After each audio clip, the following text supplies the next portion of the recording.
نیپال میں، تبت میں آج بھی نوجوان لڑکے عاشور کے دن صبح اپنے گھر سے نکل جاتے ہیں چھریاں لے کر اور جنگل میں پہنچتے ہیں اور قمیصیں اتار کے چھریاں مارنا شروع کرتے ہیں یا حسین کہہ کے.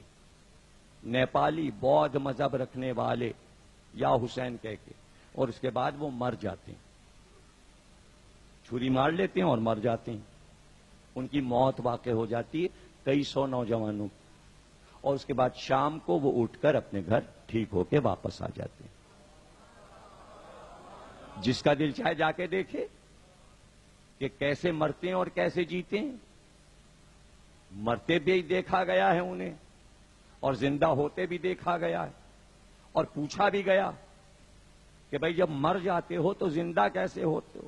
تو وہ کہتے ہیں شام کو کوئی آتا ہے اور اپنے پیر سے ہمارے زخموں پر مس کرتا جاتا ہے، اٹھو گھر جاؤ، اٹھو گھر جاؤ.